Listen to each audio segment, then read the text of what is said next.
Now the Beast is one of the first secret seeds of Terraria. It turns our entire world into jungle, stones into hive, and water into honey. But as rebellious as I am, yes the Beast. Today I'm going to beat Terraria Master Mode, now the Beast using only bees and being purely bees. The rule is simple. Firstly, everything appear on my character must be related to bees, and lastly, all damage dealt must be related to bee. As you can see, I'm creating my character to look like a bee already, with yellow and brown stripes and picking up the hairstyle to resemble the antennas of bees. I'm creating a small world with random evil in master mode. Now let's jump in. I spawned in some water in the jungle with the merchant as our starting NPC. It's difficult to move around. A jungle bat flies in, I have nowhere to hide and it killed me, initiating our journey of countless deaths. What a great start. I trashed my copper short sword and platform to the left and died again. I drank water to have some mobility online before dying again. The merchant has been much of a nuisance as he keeps attacking some harmless slimes, but it's me who took the aggro. Just why the hell does it make any sense? Finally he had it got me. I tried to build some boxes above the ground but another jungle bat got me again. There are now tons of enemies around and I have to despawn them by going and dying to the right because I don't have anything to fend them off. I went back to work on my box but got sandwiched by jungle bats again and again. Now it's getting foggy here. Night falls very soon but we have no light sources. Luckily a herb slime spawns so I attempt to trap it beneath our box, but I messed it up. Our spawn point is now in complete darkness, so while I was attempting to get back I died again, and now our spawn is properly a graveyard. I managed to jump over the mobs but then a jungle bat flies directly into my face and I died again. I throw a fallen star onto the ground to see where the enemies are and quickly box myself before another jungle bat flies in. I want to clear up all the tombstones around, but if you do that in night, underground or in a graveyard, a ghost will spawn, and now I'm haunted by a ghost. And of course I died again, resulting in a net of 0 tombstone removal, and then I died again right after respawn. Now there are even more tombstones. But I'm not giving up. As long as we can clear more tombstone than we could generate, we can do this. So after an AP Gamer tombstone clearing session, I managed to remove enough of them near our box in the morning so that we can see the sunlight again. I then tried to build some houses for the NPC, but we ran out of resources. But after more deaths and tombstone clearing, we managed to craft some doors to have controllable entrance of the box. But there's still one issue, we don't have any light sources. So far I've been unable to kill anything, not even get gel from slime to make torches. But I opened up the map to find some pots and chests near the cave entrance to the left. That's huge fun. If we could get torches from the chest, we could have NPC moving in, but I have to wait until daytime cause there are all the zombies and demon eyes around. I can't go out. While waiting, I build another house. I have to throw out a fallen star occasionally just to see things around. The next morning, I went straight to the cave entrance. I got some torches from the first spot, so I rushed back, all our hits, slapped the torch on the walls. Soon the guide arrived, followed by the merchant. Now I could rely on my NPCs to kill the enemies so that I could get their money. With the first bit of money, I purchased the furnace from the merchant and went into the cave just to get myself drawn immediately. I then got gatekept by a pair of jungle bats. The guide and the merchant are enjoying their jungle life by playing rock paper scissors. That's very helpful. Apparently relying on NPC isn't a very good option, so I mined some hive that I saw on the surface. If you break a hive, there's 1/3 of chance that some bees will spawn, which will undoubtedly kill me, so I was basically mine some hive, die, respawn and mine some more, rinse and repeat. I'm mining this hive so that we could make beehive at have an assembler in the graveyard. Beehive, when dropped and broken, will release some bees. The bees will be hostile to anything and will chase the entity that is closest to them, regardless of player or enemies. I can place down the beehive and break it, that way we'll be able to kill some enemies on our own will. I went to clear some tombstone to the right and find the desert. I have finally collected enough money to purchase the bug net from the merchant, providing us a means of stable income of money and bait, cause we have plenty of bugs and frogs in the jungle. With the base build, there's nothing more that we can do on the surface. There are some demon eyes dancing around the house. I know it's time to delve deep into the underground jungle below. The next morning, I ventured down into the cave next to my base and found an underground cabin right at its bottom. There's only one thing that we can use directly at this stage, magic mirror. The mace, obviously not a bee weapon, and the accessories aren't related to bees and will all appear on your character's logbook, which is against the rule. And before you ask, no, I'm not allowing the use of vanity disabling. I died to a bee in the water, and what did I die for? The suspect that we are not allowed to use. I mined some iron and bought an anvil from the merchant so that I could make a heavy assembler to craft those beehives. and I used the beehive to get my first active kill, taking revenge on the jungle bats. I also make 2 buckets to fill with water and honey, and I can duplicate them to get infinite honey block and shimmer them into hives. Hence, one of our goals is to find the shimmer. The shimmer is on the same side of the original jungle, which is on the same side of the underground desert. There's another thing in the iron chest and in the jungle that we can use, the Beeman card, so all the more reason for the expedition. So I started to tunnel to the right from the underground because the surface is dominated by jungle bats. The bees released from mining hives are a huge danger to us, but we can disarm beehive by dropping them into liquid, granting us some hive safely. We check on the traveling merchant to buy off some info and construction accessories, like this lifeform analyzer. I finally upgraded my pickaxe to iron to have some proper range. This is way much better than copper pickaxe, which very annoyingly reduces your range by 1. I put down the coins on the ground so that I wouldn't lose them, as I just can't stop dying. Almost all the stones in this world are replaced by hive, but we did encounter and kill a stone slime, so now we have some stone. The problem with the tunnel is that once you die, it takes a long time to get back to front because the enemy will spawn both ahead and behind you. Most of the time are spent dying on the way back. We finally got the magic mirror from another cabin chest, now we can retreat safely.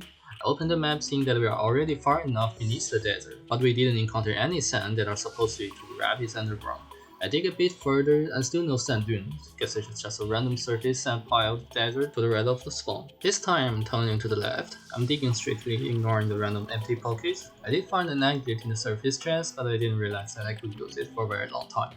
I'm still having issue with the enemy nature spawn, and my solution to that, double layer tunnel. I can switch layer depending on where the enemies are to get past them, so that I could more possibly to get back to the front for the digging.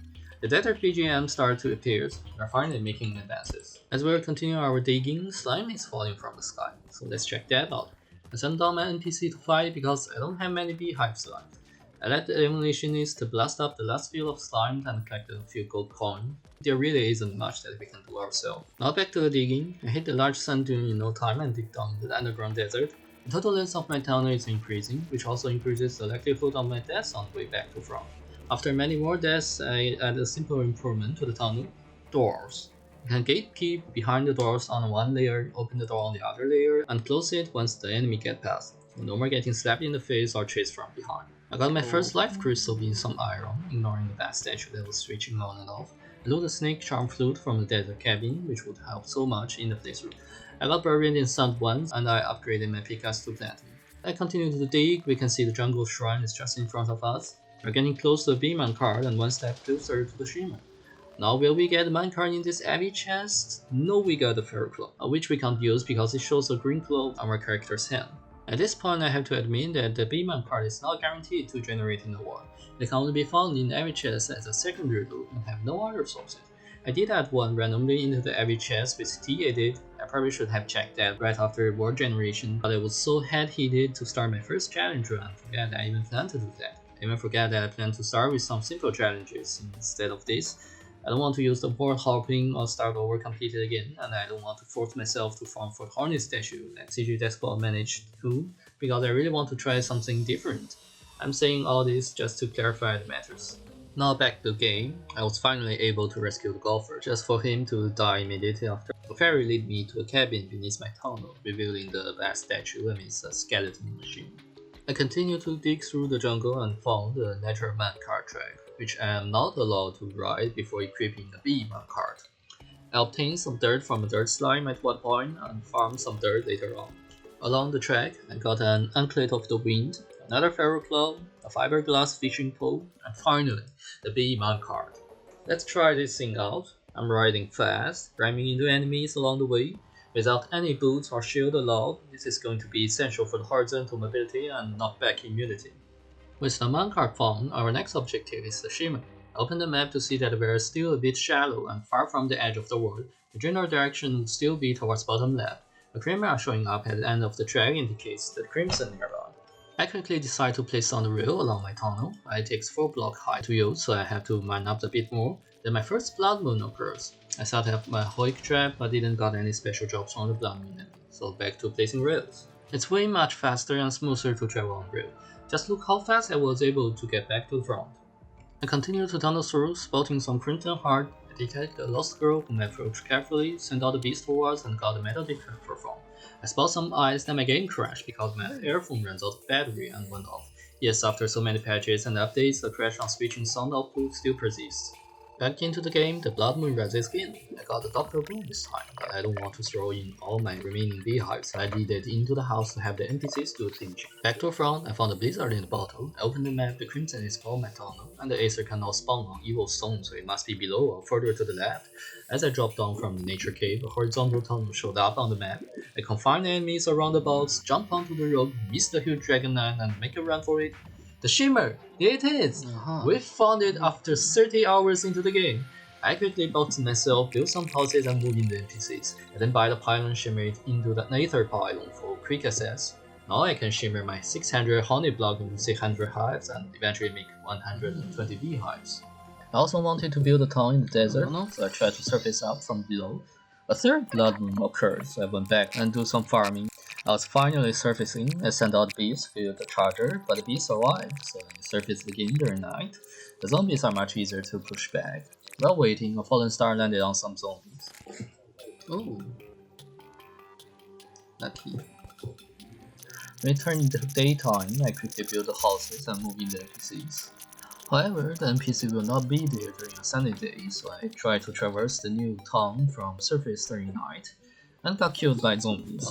So from below it is, and I got the antlion banner. Just how effective the minecart is against these antlions, or how many times I have to go through this tunnel. I made it out alive, purchased the desert pylon and placed it down. I also cleared all the honey nearby so I could have a proper fishing pool. I then start to work on an arena for the goblin army because my next step is to get reforging into full warding so that I could stand with some chance against Queen Bee. My idea is to box myself in a safe box, breaking the spell with minecart and send out bees for the heal. For that we are going to need more beehives, so that's exactly what I did next. Picked up a large pool of honey and duplicate water on it. I gave up honeydew because it's just too slow. I got myself more than 200 beehives, and that should be enough, right? Turns out it wasn't. After breaking a heart, slime started falling from the sky again. It appears that I can just bounce on the rail to kill them, but it is still possible for me to get hit. I also get derailed occasionally for a reason unknown, so I used up some of my beehives. Then I feel an evil presence watching over me. The slime ring stopped, I jumped down to loot the slime slough, and the Eye of Cliffs jumped in to loot mine.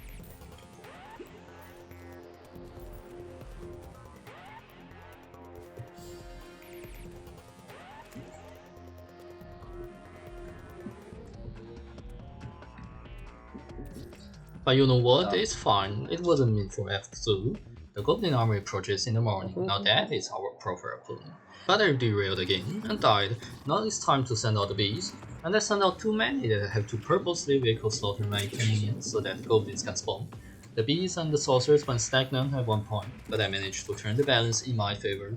Things are finally starting to get smooth until I run out of beehives. I went down to set up the minecart track, but I feel an evil presence watching over me again. Chaotic fight and repeating death is something interesting to watch, I guess. He really couldn't resist jumping into the fray so that he can enjoy the DIY of thrashing me with his own eyes. You know, participation matters. After that drama with Seth Cthulhu, I set up the rail to bounce within the Hoik box. It really knocks everything skywards, except the archers. I extend the edge of the rail to the edge and got contact with spells and warriors. Turns out that one block spacing is the best solution to deal with a mix of all types, despite that I got inexplicably derailed again. Anyway, I bounced my minecart till event clear and moved on. I got very lucky to find Bomb Goblin Tinker in the darkness, so I tunneled through, blocking all the bees. I'm approaching smoothly, then a bee fired in out of nowhere. I have completely no idea where does it come from after watching footage for dozens of times, but that's how Bomb Goblin goes. Never mind, he showed up on my real tunnel soon after. I went Warden Reforging right away after he tested in and ran out of gold immediately, so I sold my 400 frogs to the arms dealer for almost 50 gold. For the reforging, among all the accessories that I have and I'm allowed to equip, I'm going to reforge the cheapest one, the radar, anklet, and compass. I already have a warding anklet of the wind. I also shimmer reforged a crafting one, selected light string, and goblin tag. I then got an evil presence for again, with full warding, iron skin, and bat statue, and reached 37 defense. That should trivialize Elf Cthulhu, right? His servant do got trivialized, but not the eye himself. Soon he's in second phase, begin to and I got into an extraction of myself. So apparently minecart alone isn't enough, so I just send the bees as well. I like to hover above me, so that's where I will release my bees. I feel the evil presence watching over me again while fishing. I don't know if he's hungry for the fish or my bees. The eye spawned in, the Bee makes fast work of his first phase as well as the first part of the second phase. I still run low in the end, but barely got hit by the eye. I guess his must be predicting my position depending on the velocity, consequently evaded by my rapid bouncing. The Bee stings into his mouth and he would no more, granting our first victory against boss being Bee. However, almost none of the job we can use, so we proceed to build an arena for Queen Bee. We can only rely on the man card this time, since Queen Bee does not take damage from bees released from hives or beehives. I want to build a robust man track in underground jungle. This should avoid most of her attacks and score a hit occasionally.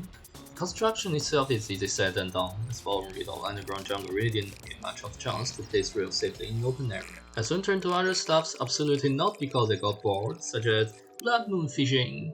I hooked up the Surly Slime and advanced combat technique. I then drank a gravity potion to explore the world well out of the reach of the jungle bats. I found a Star Fury and First Sky Island which we cannot use, and died to harpies because I have no way to outspeed and get rid of them. I started off very absorbed, spotting crimson between two living trees, found the Sky Lake just right to my spawn and died to harpies again. Discouraged, I went back fishing, getting the magic cone from Oasis Creek, blew the ocean chest, found the anchor and built a house for him in the ocean. Then there's a blood moon again, and I went sky exploration again. I'm just doing any random possible things other than building that damn rat track in the jungle. I found the third island with Lucky Horseshoe, found the dungeon, and died as I was about to enter the fourth one. Luckily I'm calm enough, so I popped yet another potion, start off from the ocean, grab that shiny red balloon, and get on with the sky exploration. I then expanded my ocean town so that I can integrate it into my tidal network. I built a Hoik door structure at the edge of the sea, which was a huge mistake, because I cannot teleport to that ocean again. Oh no. Nevertheless, I will not let my cleanliness be my undoing, so yet again resort back to popping gravitation potions. I got chased by jungle bats from the beginning, the water joined the hunt, and how could we forget about harpies? I did some epic sleeping through from behind the enemies, a sky island with safe houses just ahead, slipped through a pair of harpy and their feathers, and went in quickly to regenerate my health back a bit. I feel healthy enough, I slipped out when no one's watching, glided as fast as possible to the ocean, bought the pylon and placed it down. Now to study the ocean teleport issue, I experimented a few cases. It seems that by building a wall of blocks directly at the water set and placing a closed door in it, the ocean teleport will fail. This is a much easier way to invalidate an ocean compared to extending water far inland or draining up completely. I highly recommend this method to Frostburn for his future challenge runs, should he want to mess up with the teleport again. Now back to my challenge, I finally get the man card track done. I put a small pocket of honey at the bottom to boost life regeneration, I seal off the openings, man out other blocks inside and place down my vast statue and campfire. I begin testing on Queen Bee. During her charging, it's completely random if I hit her or not. I'm dealing 100 damage to her each hit and she's dealing 60 to me. When she's shooting stingers, she got swung based on my movement.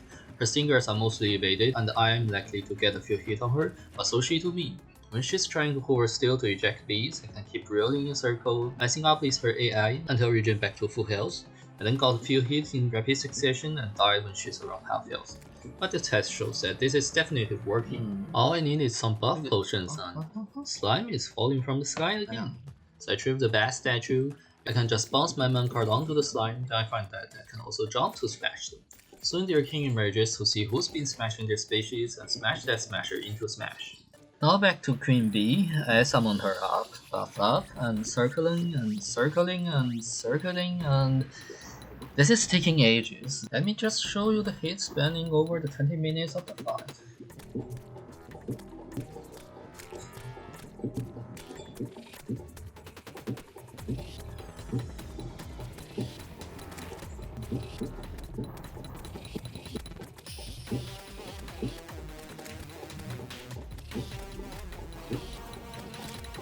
She's following Stinger onto me, but I just evade them all. She's almost dead, but I have been able to maintain my healthiness. She wanted to forward steal and jack B, so I break to let the fifth switch, then accelerate. She volleyed again, but of course missed. Victory is not secure. She charged furiously into me just for herself to be rammed into bivouac static shocks.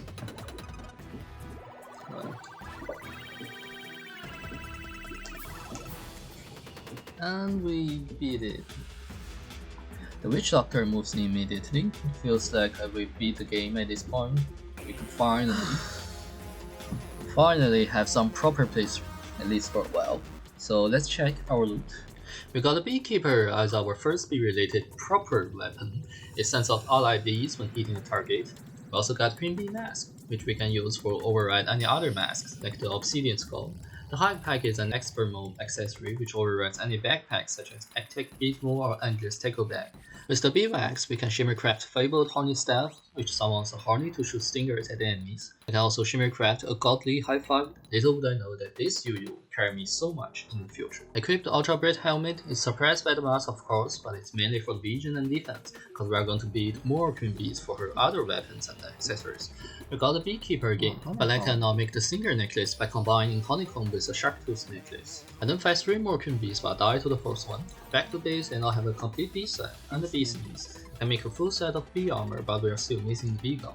So more Queen Bees. And I got sparkling honey. What a lovely honey bee, unlike the rest of your resin that are all spiny and stingy.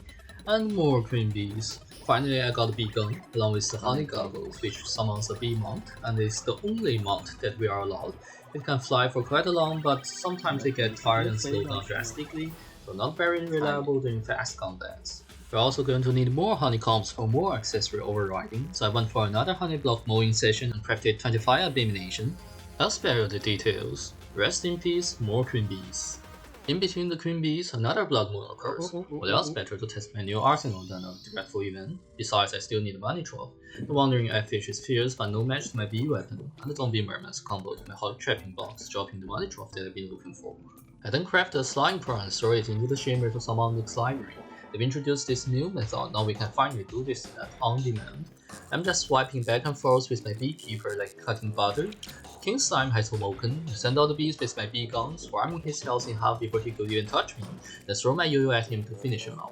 In all the bees' world, we bees are the ruler. Back to Queen Bee Harvest, I finally got her trophy after beating her 36 times, with 10% of getting it each kill. Terraria RNG all the times. Speaking of RNG, I think my arena should also work for the Torch God, as I can simply get away with my minecart. Getting the correct torch will increase your luck, shifting the randomness a little bit in your favor. But I kept hitting something in the dark and died to jungle spike? Where did they even come from? I challenge it again, this time shooting bees to eliminate the mobs in the dark. The fire shots from center are easily dodged, but not those from everywhere else, and I died again, but this time to the fireball of the torch god. So I challenge it again without doing any modification of the unexpected torches. The theory of probability tells that as long as your chance is financially positive, you will eventually obtain your desired outcome by repeating the experiment. This time I survived the random shots from the out-of-center torches, obtained the torch god's favor, and died to the linger shot right after. God of the RNG doing its own trick after all. I reforged the Queen Bee weapons after opening up 15 treasure bags. The money saver strategy is I can reforge the cheapest one among a bunch of duplicates until getting the best modifier, then sell the other ones that are already a bit more worthy for refund. I also noticed that the bee gun has a lower rarity tier than the other bee weapons for no proper reason that I can think of, which is very discomforting. Please relogic, bury it in line with other bee weapons. But what I'm really looking for from Queen Bee is actually the honeycomb. I'm going to take full advantage of the vanity overriding mechanics to maximize our available accessories on all 3 loadouts. I crafted a honey balloon to override my pink horseshoe balloon, now we can finally double jump and freefall. The magic luminescence as a necklace hence can be overridden by putting it in a slot above my stinger necklace. It lights up my surroundings and provides very juicy horizontal speed and acceleration.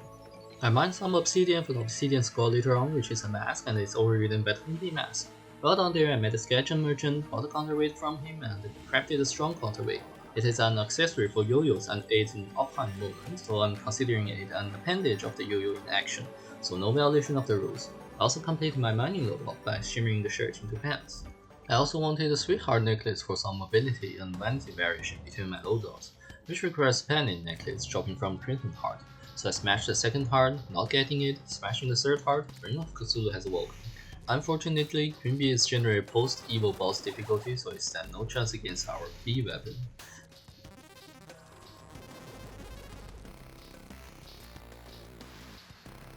So that's it, no arena, no buffs, nothing interesting to show. A meteorite landed soon after, and that's what I need an obsidian skull for.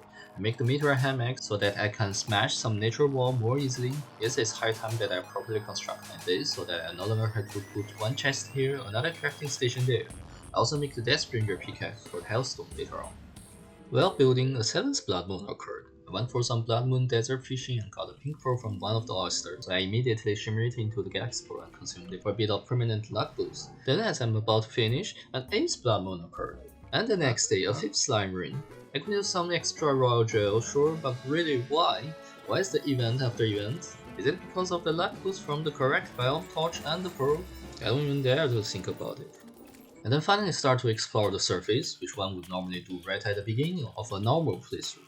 I want to purify the crimson jungle grass so that I could have some control over the crimson. This isn't an easy task cause there are jungle grass everywhere, especially below the surface.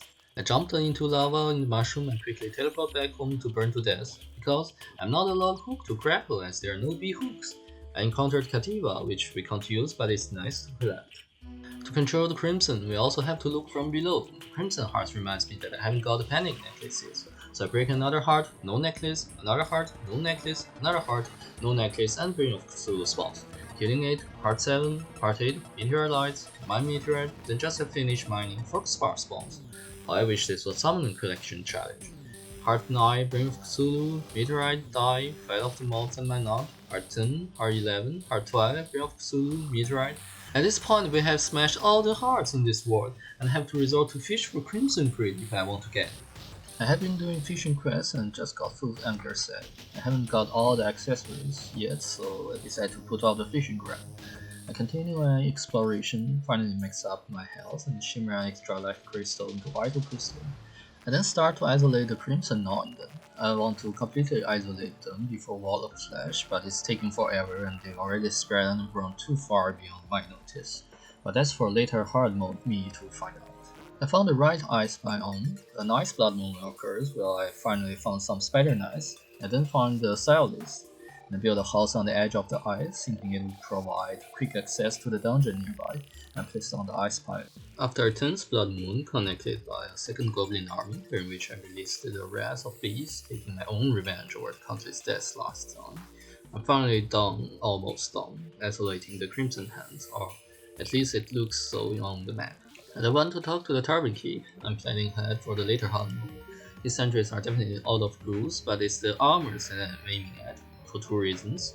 First, as I'm not allowed to deal damage via armor set, and this is Bee related, there are almost no other options for standard era. Second, we have a mixed weapon tab, and each armor of these provides a large number of damage boosts to both summon and one other class. His armor is locked behind tier 2 but not the defender medals, so the plan is to get enough defender medals in advance so that I can buy the armors immediately. The same logic applies with the tier 3 armor. With the plan in mind, I clear out the right of my base, set up the Hoik platform and start the event. Wave 1 and Wave 2 are a piece of cake as the enemies are all ground based. Even wyverns in Wave 3 and 4 are no issue with my bees and my crystal is still untouched. However, the Dark Mage's magic blast hurts so much and the wyverns are swarming the crystal. I managed to take one down, but then the second one spawns and backshot me while I was dealing with the wyverns. I went back just to watch the crystal shattering in front of me, and so did I. But this was very close, so what I did was simply adding some platform. Normally I would add them for placing sentries, but those positions are also really good places to stand on. I started the event again, no issue until wave 5. This time shooting with my bee's knees from the crystal, switching to your sword when wyverns approaches, focus on dodging the magic blast and clear the event. I then decided to put off the metal farm until pre-mech losses so that we could have better armors and accessories. I want to get all the upgrade I could, eat the artisan loaf, blood moon, bone pickaxe for elevator and reforge to legendary, last component for fish founder. I also want to recreate the missing biome, so I built dirt between living trees, slime rain and king sign, move in the villager, finally get the forest biome. Mine up meteorite for water pool, for free spawn, for blood moon, more free spawn, and more free spawn. For surface snow for moving in the ice biome, and I got component for the angler tackle back soon after. And I finally start to remember Skeleton. There are plenty of space to the right of the dungeon, so I built my minecart track there. Now let's give it a shot. I'm slow on land and took a few hits, but he shouldn't be able to catch up to me once I'm on the route. Okay. And because of that he despawned. Let's try it again. This time I slowed down, forgetting that I forgot the buff and the skull slap. Oh. Let's try it again. This time remembering to buff, I took out his hand and now it's only the skulls. Oh. Yes, the skulls are hitting me so accurately when I'm riding horizontally, so I quickly decided to shorten the rail on a thunderstorm and got rainstorm at the end. I summoned him up again, buff up and ride onto the rail. I tried to focus my harness onto the hands, so in one hand it's down and then the other one. He started to spew skull at me, but this time I'm circling around with large turns. It's basically no hit. I finished him off with my yo-yo and got his rare job, Book of Skulls. However, I did not go into the dungeon. I instead started to work on my elevator. There are only a few things from the dungeon that we are allowed to use, but we aren't really in desperate need of them. I built houses at the bottom of the elevator and placed down Hell Paddle. After another Slimery and King Slime, and another burnt death, absolutely not because I accidentally jumped into lava again. I mined out a huge pool of lava under the house for lava fishing along with some hellstones. But I don't want to craft the lava back net to catch the hell critters for bait, so you wait for the golden back net quest reward. I eventually went into the dungeon. It's really difficult to disarm the spies when I'm not allowed to equip a hook, but I still managed somehow. I quickly freed the bound mechanic just for her to get hit by the flailing spiky ball into death, dropping her combat range. In respect for her silliness, I walked into the same flail and died the same way, following her example. She of course moved into the house right next to the Goblin Tinker so that we can get the components for grand design and actuation rod at a better price. I forgot how many actuator or wires we need, so I went to ask the guide, and the guide is evil as hell that he jumped into the lava attempting to trap me in the hell to be immersed in the tentacles of wall flesh so I get out of there as fast as I could before he could finish the ritual. Never once in my life had I known that knowledge is so dangerous. I went back into the dungeon, getting my first gold key and the first chest, a cobalt shield, and a shadow key. Unfortunately, no shield can be allowed as there are no B shield to override, but the key will give us some shiny loot in the underworld for extra money. I then met the bewitching table, clicked the buff but forgot to pick it up. I picked up the alchemy table and shimmered it into a nut meat flask. The tonic counter is really hard to miss, allowing me to craft a cell phone at long last. I then finally got golden bug net, the ultimate one bug net to catch all. So I went catch some butterfly in hell, snail in hell, lucky flower in grass, and owl in what the demon in owl? Okay. Butterfly in hell, butterfly in hell, butterfly in hell, butterfly in hell, butterfly in hell, death in lava. Anyway, I bought the last piece for the Architect Gizmo pack from the Traveling Merchant, crafted the pack and decided to catch the critters the next day. However, there was the 1.4.5.5 update and I didn't notice that my world was no longer the bees until I went fishing in some honey. I kept getting honey fins, which is the only fish you would hook up in a normal world but will be diluted from the pool in not the bees world. So I created a water pool with my bottomless water, hooked up the quest fish and another golden bug knight. I used TT to switch my board back into not beasts. I don't think it's a solid cheat, but I still think I should mention it. I went back to catch hell critters and spotted firefly in hell. There was lava just nearby, but I didn't see it. I swung my catcher, bringing the lava. The creepy ran me into death, but I caught the firefly. That's all that mattered. I finally amassed enough hell critter to start my first lava fishing session. I got the demon conch first catch, with which we then craft the shell phone. I got 12 crits and from them lava-proof fishing hook, but no lava charm. But I can craft a lava-proof tackle bag and use normal baits from now on, like the master bait. So another fishing session, lava sponge, bottomless lava, and I got 7 crits and from them I got a lava charm which gives us 7 seconds of immunity to lava, which will make us safe to explore the underworld. I immediately went to combine it with my obsidian skull and found that there are 2 recipes for them. One is Magma Skull, the other Molten Charm. Both has the exact same recipe and does the exact same thing other than the appearance on the character, presumably. In my mind, the Molten Charm comes from Lava Charm and Obsidian Robes instead of the skull. Was I mistaken, or was the game code has changed? Anyway, charms are on arms that has no B override, so skull it is. Now I'm set up to explore the underworld. There are plenty of things to get, such as loot for money, obsidian rolls, which then I craft into molten skull rolls. Loot for money, loot for money, loot for money. Then I jumped too early and missed the catch. Now the boss is somewhere. Oh no. But let's give it a try. Bee weapons aren't too far behind at this stage of the game. But I fell into a deep lava pool and can't get out. Luckily I stole away my money, so yeah, this really didn't test out anything. After going back to hell, slime is falling from the sky again, so I had to beat another king slime. I then got a magma stone from the hell bed, then another magma stone. I'm not allowed to use the stone to apply hellfire because it's not a bee related, but I can shimmer them into lava charms. 2 magma stones from 100 hell beds. Oh yeah, that's some real luck. There are some lava in the ruined houses, so let's see if we can beat Queen Bee without resorting to my rage. Queen Bee won't despawn unless all players are killed, so I'm bringing it back to my base, and I'm still nowhere near damage.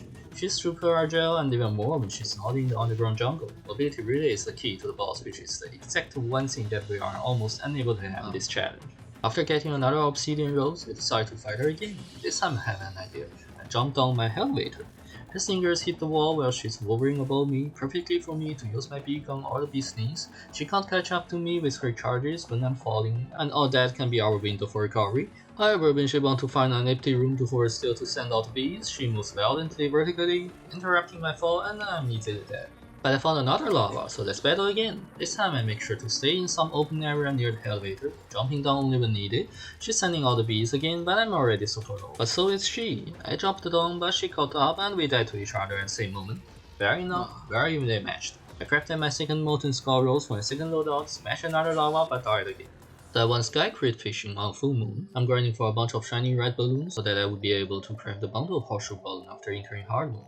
I won't be allowed to equip wings before defeating one mechanical bosses since we must use V-Wing to override other rings. We are going to need as much mobility as we could have.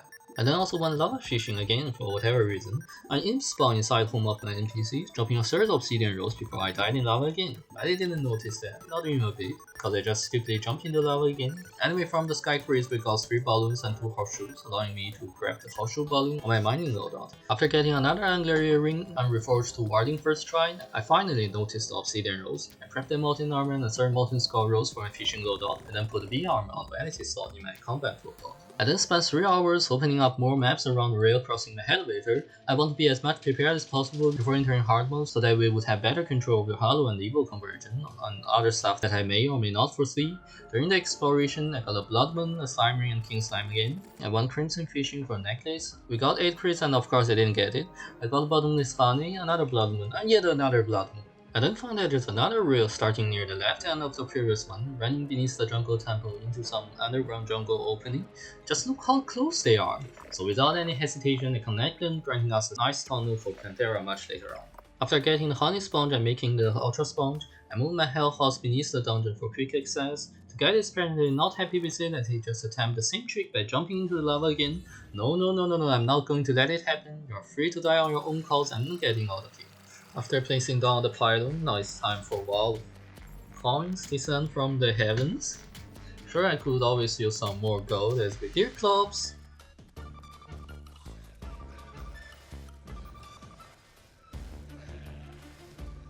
But he's no match against our bee movements. I mean, sure, we could always use some more gold as we only have. Oh, we have 18 platinum. But sure, we could always use some more gold as Blood Moon. So after picking up all the coins, now it's time for another Blood Moon. Now it's time for Wall of Flesh. Bee weapons should be quite effective against him. The beast traces so that I can just shoot the bees and be on my run. We are dealing some great damage against him, but so him to us. He's gaining speed, taking advantage of our disadvantage. Now I'm really on the run. I jumped on top of the ruined house, but it's dead end that way. And so I'm smote by the hunger. But that was just a test run so that we can know what to do to smooth the fight. I sealed some deep lava pools and removed the doors so that we can send out the bees across the walls. Now let's have some proper fight. I'm bringing my buff this time. I tossed over the door into lava, shooting the bee gun and the bee stings, even though we're in the armor. But the damage is so juicy and he's half dead already, while we are still full health. However, that's when his speed starts to catch up to us. I was too lazy to build a hair bridge. Yes, I spent like 10 hours opening up more maps, but still I don't want to build a runway. I'm knocked back combo into a lava pool, and then tossed around and flayed by the hunger. Our laziness is our undoing, so I spent 1 hour building a hell bridge. The time is nothing compared to all the random stupidity that we've done in this challenge. Now, Wall of Flesh again. I throw the voodoo doll into lava and get into shooting. I had my runway smoothed on going through the houses. I didn't use minecart this time because I want to try without relying on minecart for speed, mobility, or knockback immunity. Even though we can't have boots or shield, I'm still basically full health. The wall is at its last 10%, moving insanely fast and shooting laser bullet hell. His leech knocked me into the wall, dealing some considerable amount of damage, but also catapulting me away with some safe distance. He wanted to do that again, but I say no and killed Wall of Flesh. Now we are in hard mode. The enemies now have much more health and hit much harder. We are in desperate need of upgrading our loadouts. From the treasure bag we got the demon heart to consume, giving us 1 additional accessory slot. So we put the emblem on, which is already a melee one. Here is another accessory that we can get immediately after entering hard mode, but not a lot directly, the yo-yo globe from the skeleton merchant. We quickly find him barely surviving the spell of the danger of the underground desert and purchase the globe. We then notice that the hollow is on the left, meaning that the crimson will be on the right. And oh my god, it has taken our artificial surface snow, rendering the pair of lovebirds of Goblin Tinker and Mechanic homeless. So we have to relocate them to the shimmer, where we combine the glow that we have not allowed to equip due to showing literally as a glove on our hand, with the strong counterweight to make the yo-yo bag, which doesn't show anything on your appearance, allowing us to do building our hi-fi. I'm super worried about evil spreading on surface, so I went to check, and just as expected, we got swarmed and hard mode jungle enemies non-stop. I can't even drop attacking to purify the evil grass for a few seconds. I should not be to fight off the enemies, but they barely do any damage. What's worse is that you can't even hit the enemy if the bees from your beacon is on them, granting us our first hard mode death. So maybe that's why the beacon is one rarity tier lower than the rest of them. Since the ground is swarmed, let's try airstrike this time. Apparently the sky is dominated by wyverns. Luckily there's still a small bit of snow to the left that is still pure. We have to save them as soon as possible. So without a second thought, we start to dig our isolation tunnel again. We also notice that there are more crimson showing up in our previous tunnel, adding more work to be done. However, there's one thing nice about the jungle is that there will be chlorophyte randomly showing up. The chlorophyte prevents evil from spreading to its vicinity. In spots like this, we are safe. But this is still some insanely boring and utterly dangerous work. After what feels like 10 hours, in which we had another meteor, found a wizard, bought a spell tome, and shimmered into an advanced combat technique volume 2, did some heavy fishing, had a sandstorm so that we could took down 7 elemental to make the Hondo horseshoe balloon just as we planned. We got the Rod of Discord on the second Chaos Elemental and used it to grab some gelatin crystal. We got a Tax Collector, got another Blood Moon while moving the snow houses before getting fired in the hole, then noticed that the giant turtles cannot drop from the platform. We have isolated the right side of the stream up to the cavern layer depths. Then another blood moon spawned when I was in the glowing mushroom. I got a star club from Mimic, but what I'm really here for is to build more NPC houses, typically for the truffle of course. In 1.4.5, the NPC will show up automatically if their conditions are met, even if there could be no available houses. So I want to try to move the truffle directly down here, skipping the surface mushroom nonsense. While waiting, why not farm some old ones army since we're going to need all the medals? But we actually failed this time. I was careless, but we cured it on the next one and another one. The truffle showed up and we went to talk to him. He says he needs to be in a glowing mushroom field. That's exactly what he repairs, so let's see. He won't move in. This is a glowing mushroom field and you said exactly so. Why won't you move in? Why? Why are you being against your own words? If you don't want to stay underground, why don't you say it clear and loud? Why? Why? Anyway, in order to move in the truffle, it seems that we still had to do it the old-fashioned way. Build a surface mushroom house. So I poured down some lava to remove jungle grass, plant mushroom seed, went back to Old One's army while waiting for them to spread, clear out some more and hollow out the block to promote spreading. I placed down the torch, then truffle moved in less than 5 seconds. I immediately moved him underground with the guide and finished off the Old One's army grinding with more than 15 medals in our possession. This should allow us to buy one set of the tier 2 armor.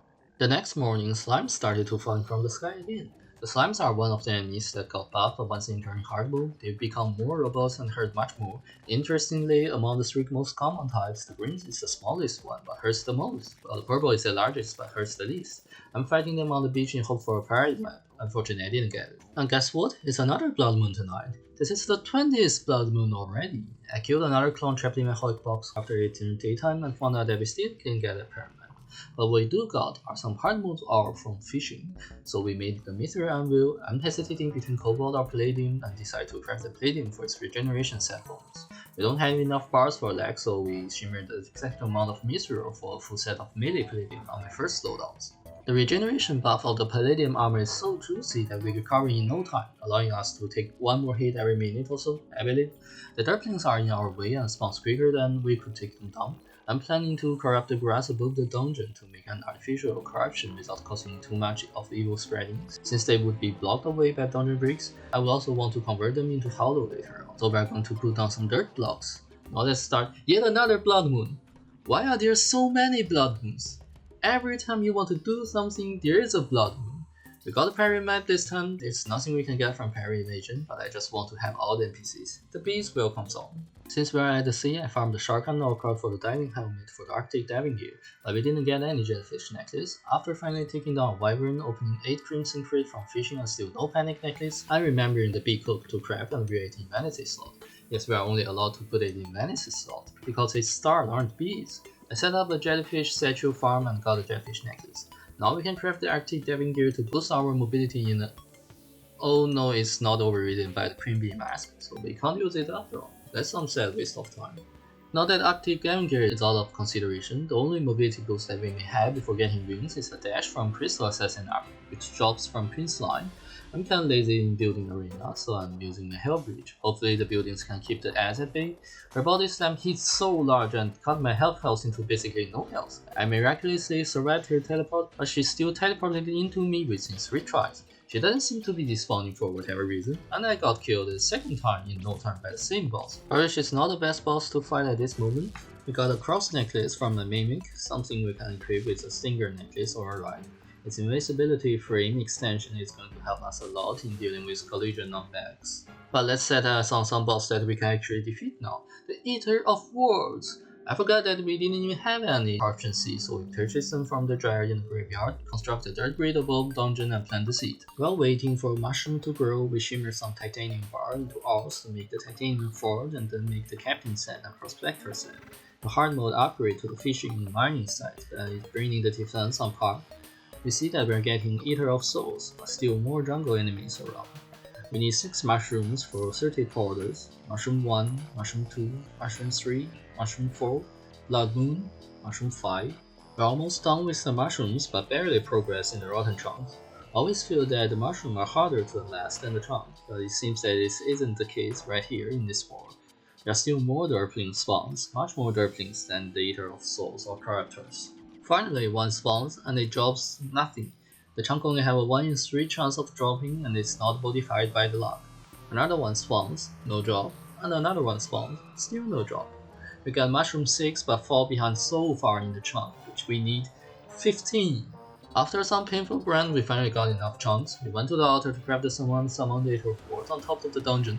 The boss is pretty hard mode level and pretty Beat weapon level. Our armor is hard mode armor, this shouldn't be of any difficulty, right? Turns out, we're half dead for the last half of the battle. The boss is definitely not to be underestimated in master mode. Nevertheless, we chased down his last segment and pulled out our victory, granting us the Warm Scarf for some solid 17% damage reduction. We are allowed to equip it with the necklace overriding and reforge it into warp, of course. We still don't have much of mobility, so how are we going to beat the hard mode bosses? My first idea is to create an invincibility chamber. But all the enemies, even pre-hard mode ones, hurts like insane. The only damage that we can bear to take is from spikes that we mined up from the dungeon. Sadly, damage dealt by spikes doesn't grant iframes against enemies, as tested out on the jellyfish. I still want that penny necklace to boost our movement speed, but I got caught up by a wyvern on the way to my crimson pool. Then another blood moon. I'm getting knocked around by all the feathers from the harpies, but we are close to take down the wyvern, and I ran out of jump and died. I'm going back to collect my gravestone investment, and another wyvern spawns. I went back again, another wyvern spawns, but we are doing great this time and actually managed to take it down. But then I got caught by another wyvern that spawns immediately. I went back in, another wyvern one-shot me in the house. Finally, daytime, I'm going to collect all the loot and gravestones, and another wyvern chased me down from top to the bottom of the living tree. I went back in, dropping from the other tree, and there's another wyvern, and I gave up going to that pool for a while. Since we have no access to mobility at all, what about reducing that on our enemies? The mechanic bosses go through blocks so can't be slowed down by enemies, but the Queen Slime happens to be a solid boss that doesn't go through blocks all the time. Slime floats on the liquid and things slows down in liquid, so you can see I'm planning to use these bubble blocks to hold liquids. I still need to test out the best way to place the liquids though, so that another blood moon. I tried to sleep and obviously it doesn't do anything. I can't even cry in my bed because a flying fox knocked me off my bed and killed me. I then went into the mushroom to catch some gem critters and truffle worms just to get myself something to do while waiting off the blood. After finding that the breath meter triggers off liquid on and only on your head level, I built a layer of bubbles closely on top of me and filled them with honey. In 1.4.5 they made it that you can place liquid directly in the bubble, making the liquid placement much more simpler. I'm using honey because it's the most viscous liquid among all of them. Lava deal damage to enemies, hence I'm forbidding using lava purposely for fight. We see that one layer of honey is enough for simple slime to float on it, making it slime proof. Then another blood moon spawns. That's 3 blood moons in a row. After being smashed by a tortoise and beaten by a bite, we apply the honey bubble at the ceiling opening of our base. With a platform beneath the bubble, it is completely tortoise proof, derpling proof, slime proof, and bat proof. The derpling have slime jumping AI and the bat don't go into liquid as well, and the flying fox is actually a bat variant. So we quickly placed down a layer of platform beneath the bubble in our arena, and all that we had to do is simply swing in our Beat here. Now it's time for Queen Slime. I summoned her up on the edge of the hollow when a giant turret was rolling and almost one-shot us, but we steadily lured her back to our arena near our base. Returning our health along the way, she slammed into the arena and, just as predicted, slowed down significantly by the layer of honey. The same applies to her jumps and the projectiles. Her minions flowed on the honey, allowing us to dispatch them relatively safely. We didn't foresee the timeliness slime flying through honey and got hit by it occasionally, but we can take it down with no issue. She's in second phase now and start to hovering and bursting slime balls above us. She slammed down whenever she has the chance, and with slime balls randomly jumping, there's nowhere to evade. Soon we got hit by those balls back to back and underwent a merciful Euthanasia, which doesn't look well in any way. I made a basic upgrade with Fast Statue, Campfire, Heart Lantern, and Star in a Bottle. We had 2 heart statues, so we set them on both sides and wear them out with a counter second timer. We also referred the ambient into warding. Now let's try again. The first phase went great, the second phase we got hit by those balls back to back and hard again. Let's try it again, and we got slime not once, not twice, but twice in a row. We had to do something with the slime balls. I'm planning to use this void trapping structure to capture the balls. Now let's install them into Blood Moon. I still want the Panic Necklace, but we haven't been able to get them from the Crimson, so I went to Corruption fishing for some Corruption crate and hope for a band of star power to craft into the necklace. I know mathematically this doesn't change anything, but we can also get Atom Choir along the way. We got 8 crates and of course I didn't get the band. Now let's try again, and I got chased on by her head this time. Now let's try again, but she just sticks to my hand and does a quick drop down. Why? Why? Why? Is it our skill issue, or is it just simply not possible without blue mobility? I put on a Warding Cross necklace and add more hard trapping blocks. Another attempt, and she saw the chance and slammed me again. Those blocks are doing less help than harm, so we quickly removed them in another major shower. And another attempt, we actually managed to survive very long in her second phase, but still got hit by the balls when she's only 1600 health. So it is our skill issue. Another attempt, we only survived halfway in second phase, but on the next attempt, we managed to dodge her slime balls well enough that we actually beat her. She drops the Crystal Assassin armor, but only 2 pieces at a time. It allows us to dash and buff all melee, range, and magic class, so we are definitely getting the armor set. We throw the Sparkling Balloon into Shimmer to get a Diva Slime. Another attempt, we got her down to 1300 health. Another attempt, 4000. Another attempt, we did much worse. Another attempt, just as bad. It seems that the high concentration has bring me much of fatigue, so I placed down another layer of bunnies to slow down her slime and her slime balls even further so that we could have more time for reaction. Another attempt, and just as anticipated, we finally defeat her once more. From the treasure bag we got the last piece of the armor, so we quickly put it on, replacing the palladium set. Spoiler alert, we didn't end up using the dash from the Crystal Assassin armor. Our next objective is the mechanical bosses. We only have to take one of them down so that we will be able to unlock wings for ourselves. Our mobility is poor and the damage isn't too great either. The Destroyer has simplest moving pattern. It also has tons of health. The Prime, it has 4 limbs and all does its own random nonsense. Not even to mention the spinning skulls that hard to evade. The Twins, however, has only 2 parts and more than half of the time is shooting projectiles that can be blocked off by solid blocks. So I built up these man blocks. As long as we can tank and heal back after their charges, we should be safe. The test attempt shows that the charging hurts a bunch. I swap out the mobility accessories for defensive and offensive ones. I'm using the Palladium for the regen bonus, of course. I summon the Twins up again, buff up this time. We focus on Spaz first and manage to bring him down second phase. The spill can't hit through walls, but his charge hurts more than twice as hard, and in no time we are mauled by the giant mechanical eye mouse. Our defense is too low for it. Then I found out that I ran out of bottled water to craft bath potions, which leads to me finding out that the basic heal and mana potion can't be shimmer, and the bug is also no longer shimmer into glass but back into air, indicating that the shimmer is actually alcohol. I don't want to go digging for sand, so I shimmered plenty of bottle of honey from Queen Bees back in bottles. The first thing coming to my mind in terms of defense is the Flesh Knuckles. It adds 8 defense itself when we use Warding prefix, 12 in total. It drops from the Crimson Mimi, a rare and extremely tough enemy in the Underground Crimson. Luckily we got some Souls of Night to craft into keys to put into a chest to create them manually. We got 4 shots for this. The first one we got it very low and I still walked into my hot trapping box and died to the Dirtling. We created a second one, managed to take it down, and it drops the Fetid Back Knives. Not what we want. The third one, we got a Slimer in again, adding more hulking things on the screen, and of course it died. After another King Slime, we kill the fourth one and it drops the clock. Now we are out of souls. Another source of defense is of course the armor, so I've been fishing for more crates as well as some armored cavefish which we are also running low. After a left click and right click session, we got plenty of hard mode ores to make the advance. Oh wait, we don't have enough for the full set.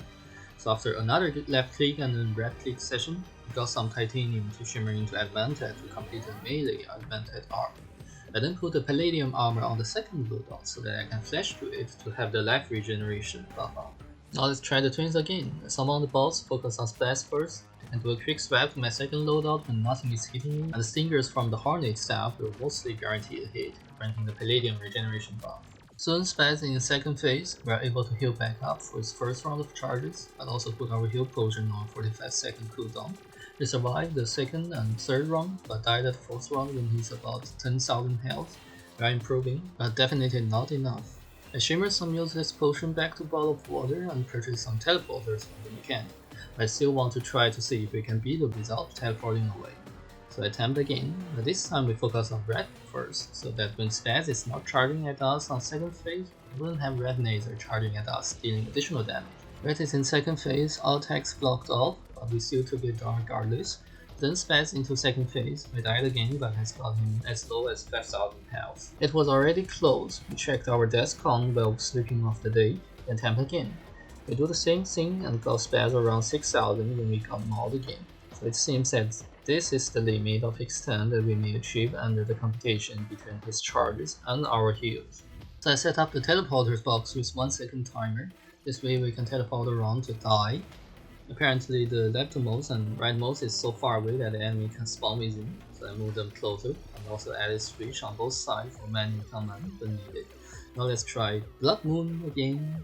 Now let's try again. I summon the boss, Spaz in second phase, often missed the click due to taking knockback from his charges, and it seems 1 second is too long to evade his rapid dashes.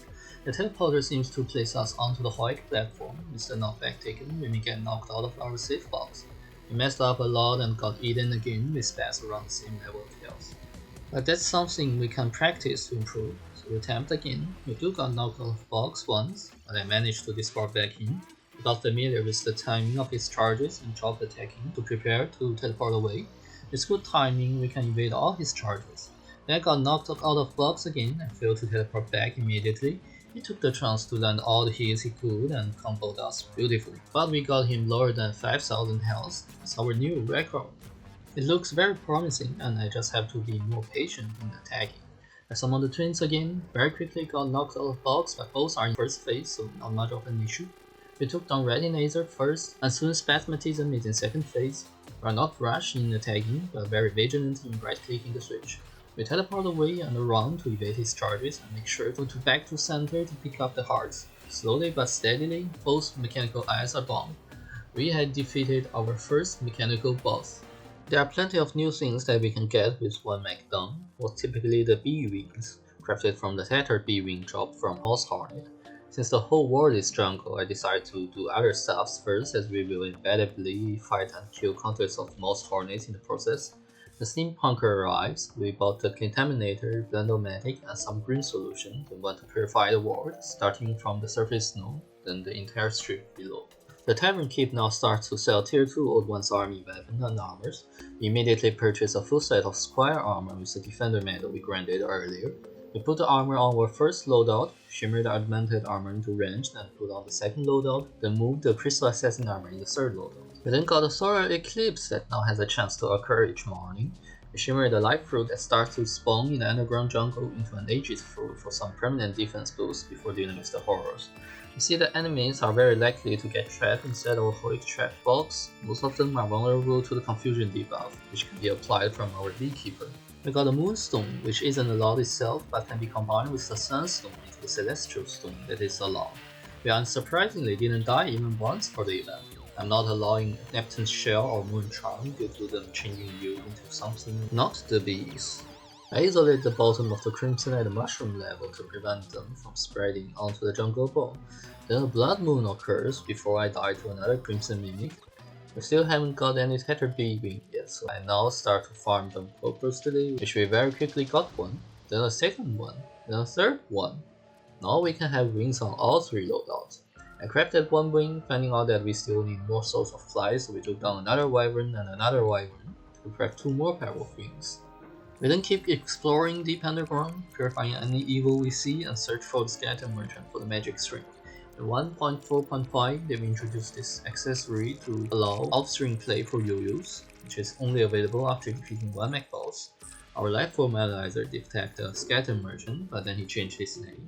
We bought the string from him, noticing some 2 chests close to each other generation before being sent back by another Crimson Mimic. We combined magic string with the yo-yo bag into the magic yo-yo bag, allowing us to toss out the yo-yo when we withdraw.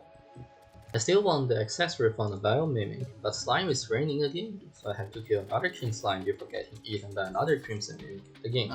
Then another solar eclipse occurs while I was back down there to get more mimics. After that, I decided to try Wall Flash again for more emblems on my other loadouts, but I died quickly even with hard mode armors and accessories. I purified the hand and planted some corruption seeds so that I would have a corruption that is already isolated for fishing and other stuffs. I died to another Crimson Mimic in close space again, but then found a Corruption Mimic with plenty of room to dodge this time, and it drops the rifle. I got another one, but I died. The Biomimic grinding isn't looking too easy.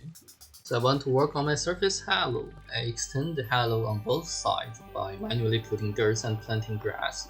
I then build the halo houses, move in the NPCs and place down the pylon to have quick access to the dungeon entrance, albeit lunatic plot twist. Having done all that can be done except for the evil mimic accessories, start to work on our next mechanical boss, the Destroyer. Yes, it has tons of health, but it also has a very simple move. It cannot burrow through empty blocks, so we build a box high up above ground. I'm planning to use the yo-yo as our first melee loadout because it's the most damaging weapon that we are allowed. And also because that he has forgotten completely that he can still use beehives. I summon the Destroyer, now let's hope our damage is behind enough for him. I should have filled the beast's knees with my ranged loadout, but they barely do anything.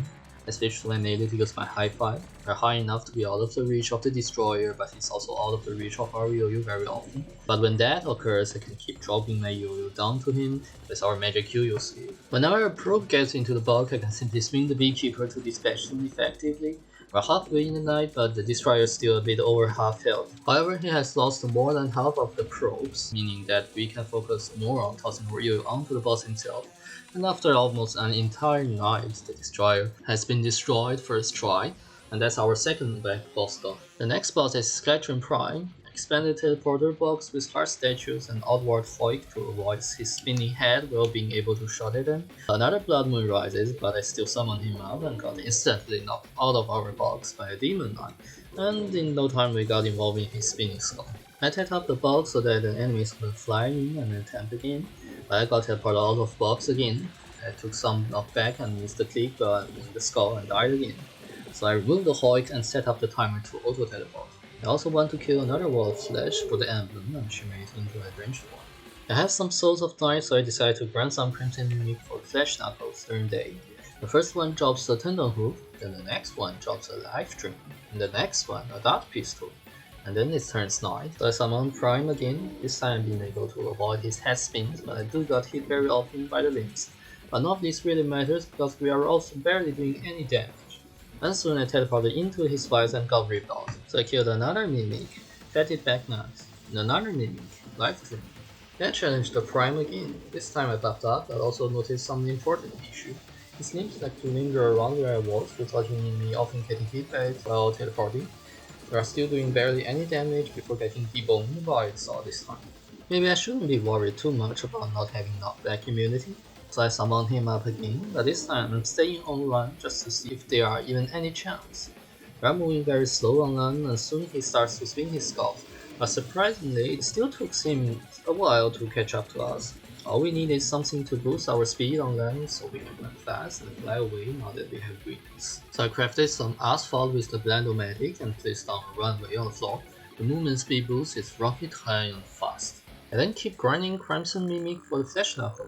We got Claw on this one, and now we're out of souls. I want to farm souls with Ether Force, but turns out its part doesn't drop soul.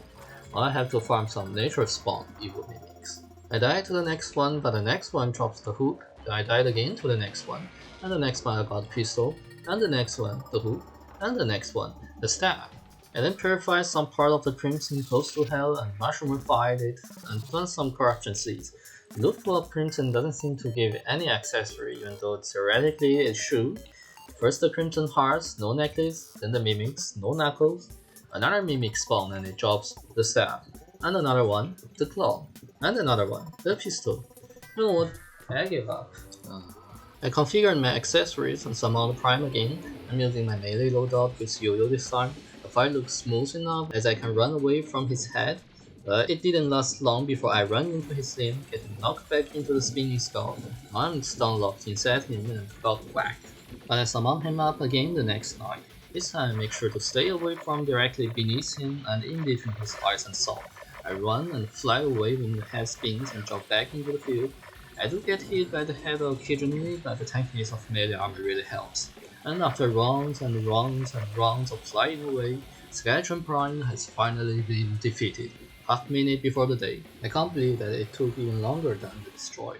With all mech balls done, we can now combine their expert mode drop into the minecart upgrade kit, granting our B minecart a sweet speed and acceleration boost, as well as a new laser attack. I consider it within the rules cause we don't really equip anything in addition, and the laser comes from the B minecart, which is speed related. We also have the Pickaxe Axe. Our next boss is Plantera. Once defeated, screams will echo in the dungeon. We do want the Spectre hood and armor set to pair with the Wasp gun from Plantera, but surviving the post-Plantera dungeon isn't an easy task for our lack of mobility or weapons, so I want to clear out a large space so that we could farm the dungeon spirits in relative safety. In the process, we got a Nazar, completing the recipe for the char. Another solar eclipse occurred in which we got our second moonstone. I shimmered some dungeon walls into dangerous dungeon walls and placed them on both sides and in the middle with dungeon bricks at the bottom, allowing dungeon enemies to spawn. And that's when I discovered this really cool off-string yo-yo technique. You can stand on a solid block with a flat terrain in front of you, then you move your cursor just a bit to the left or right below you and start clicking. You can generate tons of yo-yo rolling forward, and I call it the yo-yo bowling technique. However, I got another slime ring during the test, so after another king slime, I fill up some empty space below us so that no enemies will spawn in the space below, and that's how it looks like for now. We got a Plantera bulb directly below our base, but we aren't max health yet and I haven't decided where to fight him. With the minecart track we got deep below it, it should be preferable near one of the ends. After some left fruit, I got impatient and picked bulb. Now let's see how it turned out.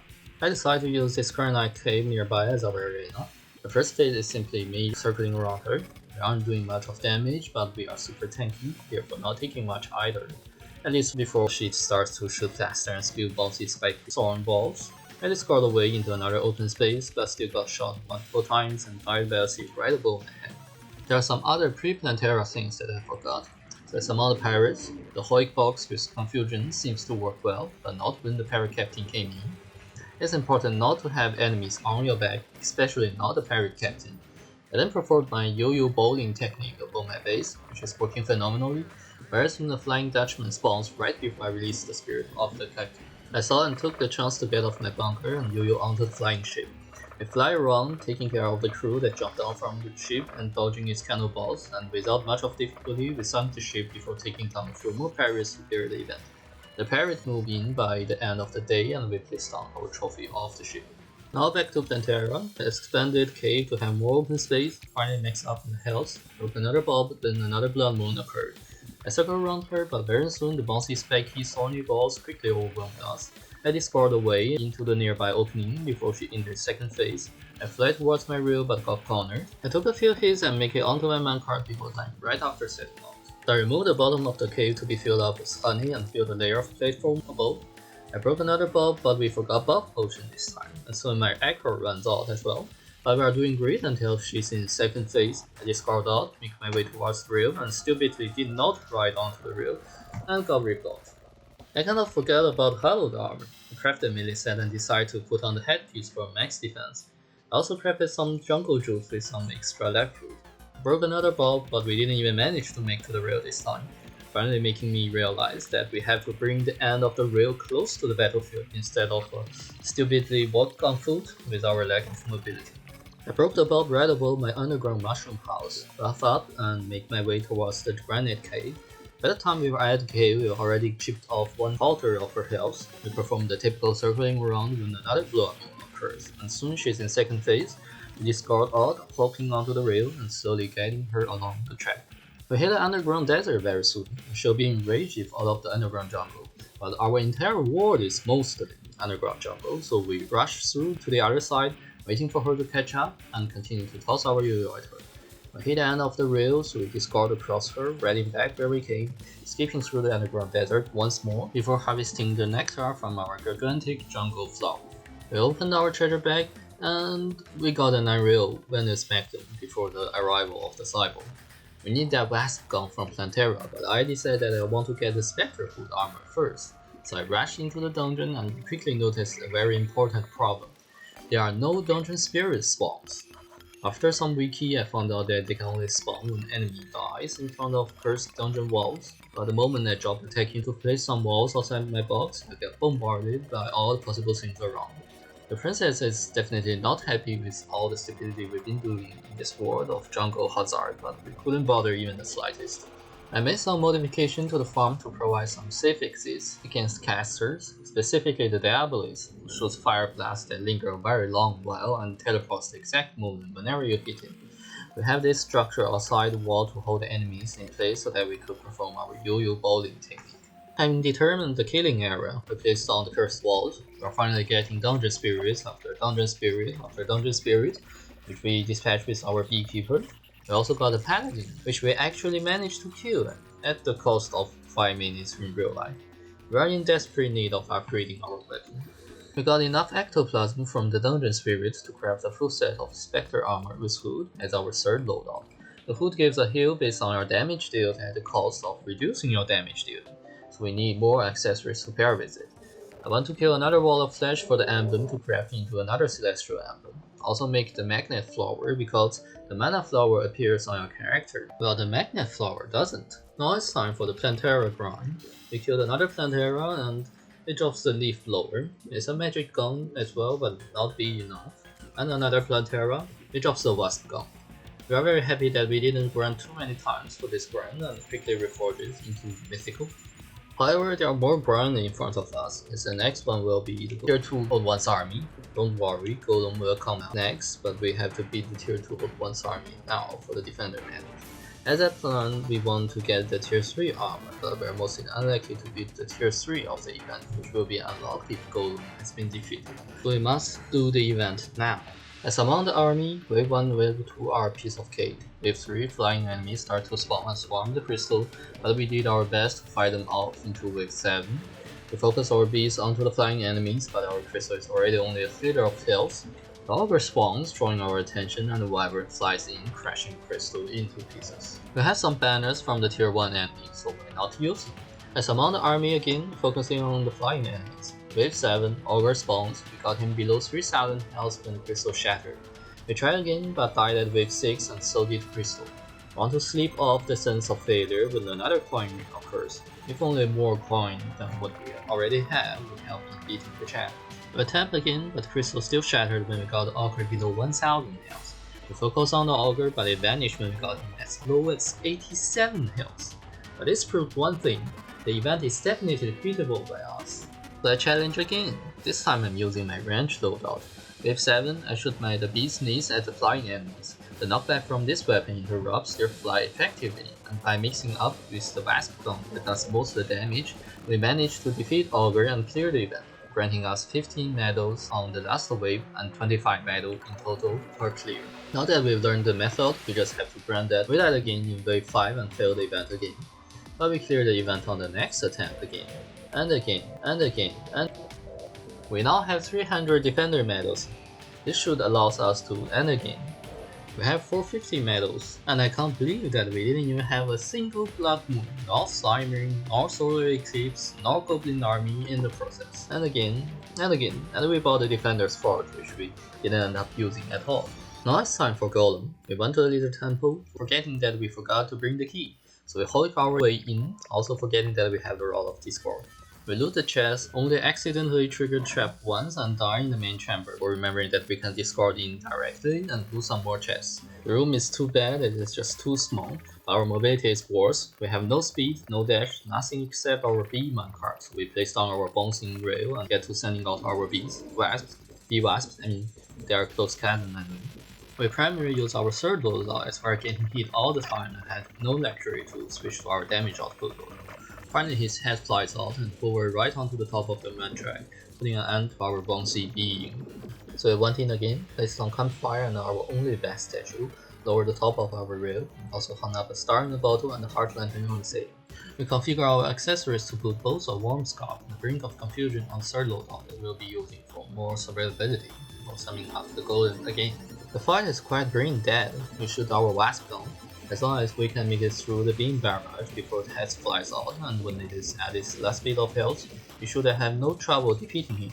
And just like that, Golem has been defeated. And they didn't drop the Sunstone, the one thing that we won, and we also won 3 copies for the Celestial Stones on all 3 loadouts. Needless to say, we summoned up the Golem again, but this time we died right after he did, and we didn't get it. The third Golem, we got a Knight of Golem, not the best, but certainly could be useful. The fourth Golem, got a pixel to grab the altar to our surface area. We then make the Destroyer emblem. The Tyrant Keep now sells the tier 3 Old One's army armor, and with the Beetle Husker from Golem, we build our first loadout with max defense and our second loadout with mixed damage output. We see that the Lunatic Cultists are already out of the water at the dungeon entrance, but we still have plenty of preparation to do.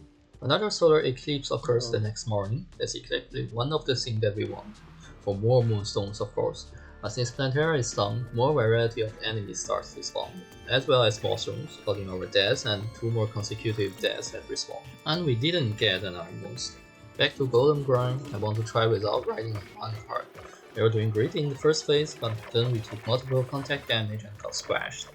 Then while I was building the minecart track, another blood moon occurs. Went to fishing at sea as I always do. Now I have to avoid the Martian pros, which I can't even kill because the wasps won't go after them. I hooked up the Dreadnoughtus and finally managed to defeat this hidden boss-like enemy of the event. We tried the Golem again, but didn't got the height right. We got it correct and defeated another Golem, no Sunstone, and we are out of power cells that we have to farm for the Mini Temple. We managed to take down Halo Mimic, but we only got 5 cells after half an hour of grinding. Another Golem, and another Golem, and another Golem. We just got 3 hit frees in a row. Why can't it be 3 Sunstones, huh? I went to farm for sale during the night, but got Halo Mimic, another Golem, and another Golem, and another Golem. This is going to be so tiresome, going to bad both in game and in real life. Something must change. The next day, I started by using up all my remaining 3 cells. The first one drops the Sunstone, but the other 2 didn't. To grab the Celestial Stone and put on my third loadout, the tier loadout, but we want 2 more of these things on every loadout, and we have to painfully farm for sale, which isn't difficult but very boring. So I come up with an idea. We got plenty of shiny stones from Golem, so I put one of them on my first loadout, the tank loadout. The shiny stone gives an immense life regeneration when standing still and not taking hit. This basically means as long as we can regenerate past the damage that we took, we can rely on our bees from the Stinger necklace to take care of the enemies, allowing us to AFK farming for the cells. At this point, we have already killed enough lizard and flying snakes to have at least 3 banners of each type, which took a lot of time for me to find them in the browsing window, but it's enough to cover the entire lizard temple. With the help of the banners, we are able to trivialize the contact damage from those enemies and double our damage output against them. It seems that we're AFKing with no issue, except that my bees will grow the mimic around and it just hurts a lot.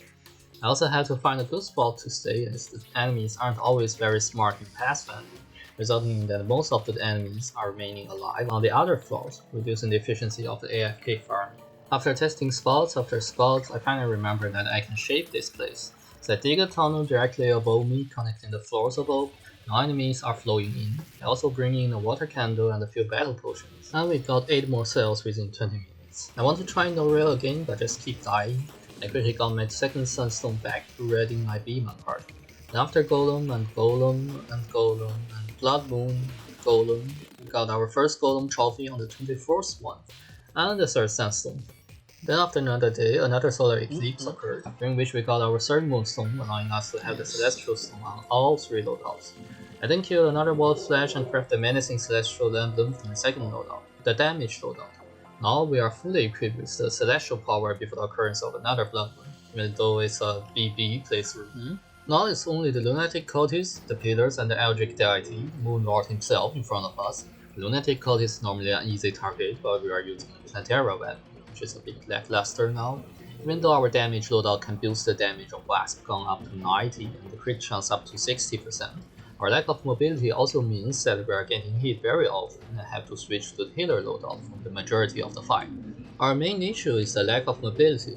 We are slow online, not fast in air either, we don't have knockback immunity, so basically any hit will slow us down.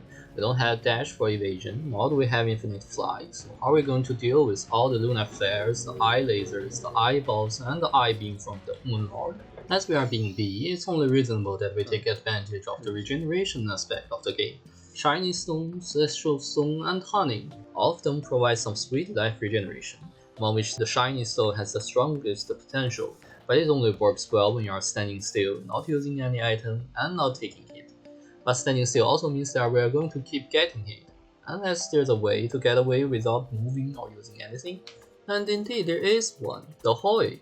By hoiking the block in such a way and walking by pressing down while stepping onto the stair platform, you can squeeze into the half block, which will try to push you into the diagonal empty space that is facing, in this case left, and this moving is actually not considered a player movement, hence has no speed.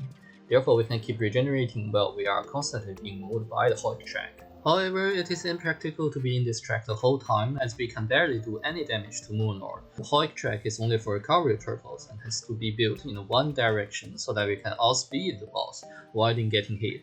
Building circling Hoik will get ourselves hit by all the lunar flares and eyeballs, which will completely ruin the shiny stone regeneration. This also means that we'll have to fight the Moonlord in multiple places. The main fight is most likely going to be on the surface. We can ride on the minecart to get ourselves a knockback immunity and some fast horizontal speed to hopefully outrun the laser beam. My plan is to build the minecart track from one ocean to the other and build a Hoik track in the hell with Spad on one side so that we can teleport from one arena to the other using our shell form. However, my ingenious plan got quickly probed by a Martian probe while we are building the rail.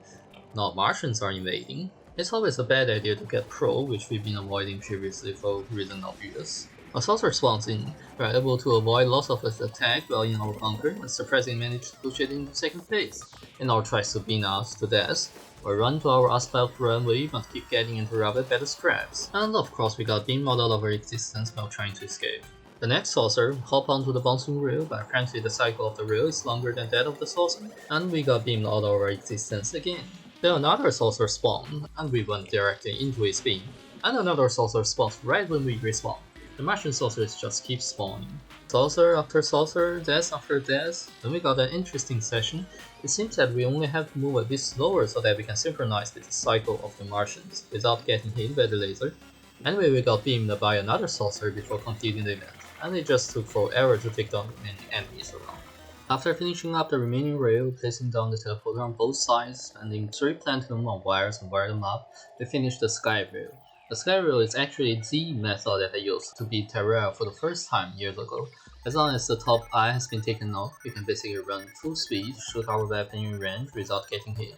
At least that was how it was in normal mode. Our main weapon of use will be the Wasp gun, so I put on a full set of Dark Artist armor on my damage load. Then I realized that the Spectre mask is better offense and defense data than the Dark Artist hat. Since the Sentry number asset bonus has completely no use to us, I want to farm for a few more Ectoplasm when another solar eclipse occurred, then grab some more chlorophyll to craft the mask and put it on. This armor mixing is the most optimal damage loadout that we can have pre-Moon Lord. Now it's time for the core of our ingenious plan, the Hoik track. I cleared out some space on one side of the hill, placed on a layer of asphalt and poured down a layer of honey. I placed on teleporter at left end and get to fill up the track with half block and set up home at right end. I placed on a pressure plate on the teleporter so that we could teleport back to start continuing our Hoik movement, but for whatever reason the pressure plate won't activate the teleporter. I jumped and jumped, scratching my head, wandering, before realizing that I forgot to extend the wire onto the pressure plate. And of course it's only after that I realized that I can put the other teleporter in the Hoik to have a non-stop cycle. I tested out the track on Queen Bee just to make sure that we won't get knocked out of the track since we don't have knockback immunity on land. I also replaced some rail at the start of the ocean with booster tracks so that we will have a smoother connection and set off fast when we get back to do the attacking on Moonlord. With the Moonlord arena set, I configured my loadouts for the Lunatic Cultist. It shouldn't be much of an issue as we can heal with our healer loadout. But I messed up when it's about half health. Now a phantasmal dragon spawns. With the dragon run, there are almost no way that I aim at the correct one in time, and now an ancient vision spawns. I managed to take down the dragon just for another one to be summoned out, and on the next round there are 6 of them before the dragon flied in. The wasps are easily hitting the wrong one, so on the next attempt I dropped attacking before his ritual and switched to the beast's knees to have better precision. But I shot at the wrong one again. Now there the dragon spawns. Then the vision spawns. Then another dragon spawns. And another vision spawns. And another dragon spawns. And another vision spawns. I'm now getting chased by 3 visions and 7 cultists before another dragon spawns. I hop onto the minecart and try to get away, but it didn't work out. I got caught up at the vision and died again. So as you can see, this hitting the wrong cultist situation are getting quickly out of hand. I have to hit the correct cultist with absolutely no wrong shots. So I turned on the auto pause before sleeping off the rest of the day on Blood Moon again. Long time no see. I challenged the cultist again the next morning with auto pause and the beast's knees. I'm able to identify the true cultist and hit him each time, and after 21 rituals, the lunatic cultist has been defeated. The celestial creatures are invading. The pillars spawn very close to our NPC settlements, if not directly on top of them. I went in for Nebula Pillar first. The beast chased on floaters, so not much of trouble. I died a few times, but the beast should be able to take out the pillar on their own. Okay, seems I still have to do it myself. I always have difficulties with the vortex pillars, so I decided to do that one next. There are just so many things shooting at you: the Storm Diver shotgun, the alien cream stings, lightning from the vortex and random porters spawning the alien hornets. I simply just died and died and died and died before dying in front of the pillar again and again before taking it down. I then went for the solar pillar, but the NPCs like to go out on their own house, and the cyborg died before I could teleport away to see him. I got some super heal with my healer loadout into my last piece, the protopet. Very soon the Swimpunk dies as well, followed by the Clumsy Slime and B2. Now I have to wait for my NPCs to respawn before I could teleport back with the pylon. I went in for the pillar, died because of a fire shot unnoticed, then smashed the pillar. Before the final pillar, I prepared my buff potion to favor my loadout for the Moonrock. I'm saving the Stardust for the last because generally it might be the easiest one. But I was so wrong. I went in, died instantly. I went in again, died instantly again, and again. The Milky Way Weaver has tons of health, chase you down with fast speed, and duplicate if you didn't manage to kill it in time. The Twinkle Popper pops out the spores that are so small, and by the time you see one, it's already bursting out towards you under your feet. Finally, the pillar shares its down, and I died again before smashing it. Now the impending doom approaches. I went to the beach and hopped onto the man track as soon as Moonor spawned. We are evading its eye shots pretty well, but got hit by the laser right at the beginning. We keep shooting our wasp gun, the damage isn't great, but we are avoiding most of its other attacks as well as the moon leeches. We evade its next laser and the next laser, but then on the next one, it teleports in and we got swiped by the same phantasmal destiny twice. That looks a bit unlucky, but we just have to maintain our distance so that it won't teleport onto us while doing phantasmal destiny. From this screen we can see that we've done something like 15,000 damage, which isn't much, but considering we are not giving him any chance of healing, it looks promising. We have enough fragment to make 3 sigils and we craft some super healing potions the rest of them. I summon the Moon Lord again, this time trying to keep some distance, not too close to get the lasers, but not too far either to get him to teleport onto us, which isn't an easy task causing ourselves to get hit by the laser multiple times. But whenever I heard the sound of Death Free, I can drop my attack and switch to my tank loadout to minimize the damage. I can also teleport to my healing Hoik to recover my health back. But then I noticed one issue: even though we are slowly dealing some damage to him, most of them went to his right eye, and the left and top eyes are much more healthier. Our main threat is the top eye, which we want to take down first because we don't want to have even more death rays from other eyeballs to swipe us. I kept some far distance, feeling that he's about to do death ray again, so I prepared my raw discord to that one I really can't. I attempt again, this time trying to stay online so that I can focus on the top eye. Teleport to healing Hoik whenever I'm low. I got swept by Death Ray in the Hoik again. The Leeching is healing up the eyes a lot, so I resort to my first strategy, but I teleported Hoik, caught up with the Death Ray and died again. Now we have to do the cultists, the pillars, all over again. No. But you got to do what you got to do, it has to be done, So we find Lunatic Cultist again, we smash Solar Pillar that is just next to us, then go into the Stardust Pillar, dying through it, and smash the pillar. Then go to the Vortex, die instantly, then find some sweet spot before smashing the pillar. I then build my rail diagonally in hope of having more chance in taking down the top guy first. We do get interrupted by another slime ring and pink slime and a lot of wyverns. I'm imagining that whenever the Moonlord does the dash free, we can simply outrun it and hit the top to teleport back below him. We then smash the Nebula Pillar. Now let's see if this will work. Moonlord spawns, we ride onto our main card, quickly noticing that we are getting hit by all the eye shots, the lunar flares and the eyeballs. We manage to dodge a dash free and another dash free, but we are still very low nonetheless. So we want to heal up for the full health and get back just to get bombarded again by all the eye shots and lunar flares and die to the eyeballs while he stacks free at us. I browsed my accessories, searching for possibilities. It seems that if we manage to avoid the eye shots, lunar flares and eyeballs, we will be very likely to get hit by the Phantasmal Dash free. But if our strategy is focused on evading the dash free, we would get hit all the times by all its other attacks. Maybe it's just the same as we had for Queen Slime fight in our skill issue. Knowing not what to do, I just plunged attempt again and died again, attempt again using high 5 and died again, attempt again being more cautious and died again. I crafted my last sigil, being as careful as I could, going to heal whenever I'm around half health, we're chipping down some 1/6 of his health, but still it is right eye who took most of the damage and is now half dead. This top is still very healthy in comparison. And then just one wrong move we got beamed out of our existence again. But this time I figured out one important thing.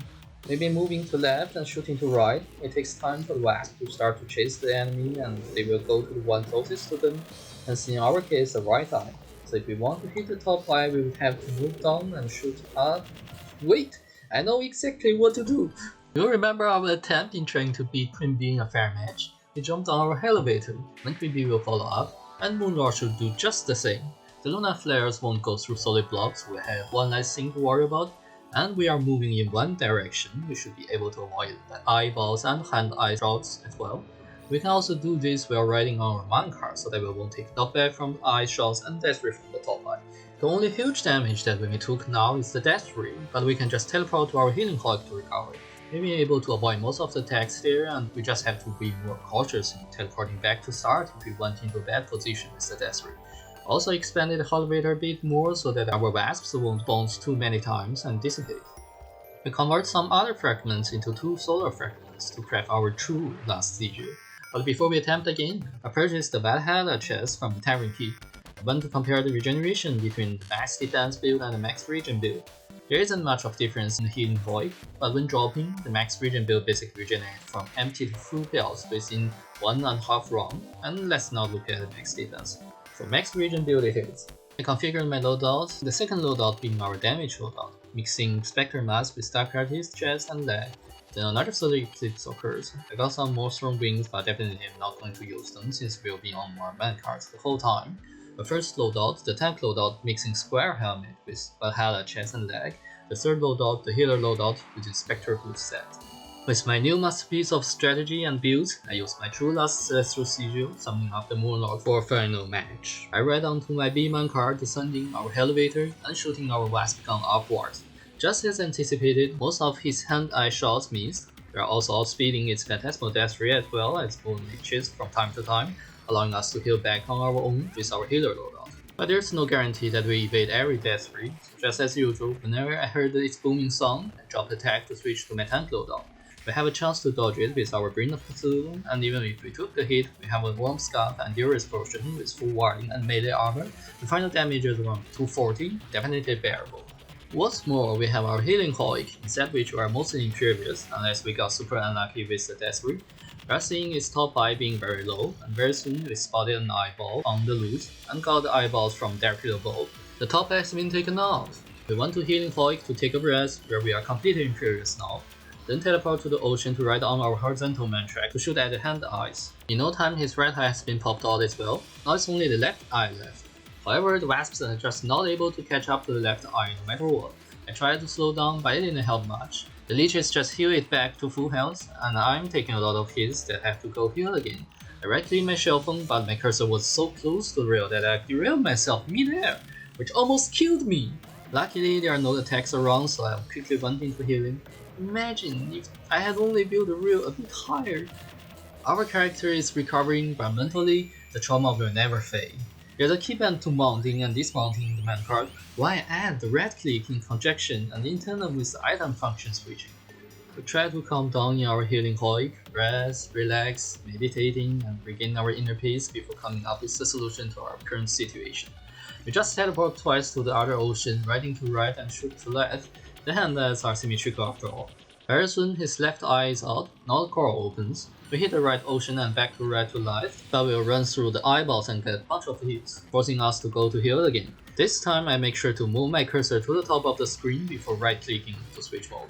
I healed back to full health and went back to attack. I then found out that whenever Moonlord sends out moon leeches, I can simply accelerate to outspeed it, avoiding it completely, and it will retract once he's been forced to teleport to catch up, leaving no chance for him to heal, but also allowing us to heal. He's very low, so I slowed down wanting to finish him off, but the ice caught up as well as the moon leeches, so back to distancing myself away, he teleports again to catch up to us so that we could swarm our beasts onto his heart and finish him off. We are now the victor of Terraria, now the beast master mode by being Beat.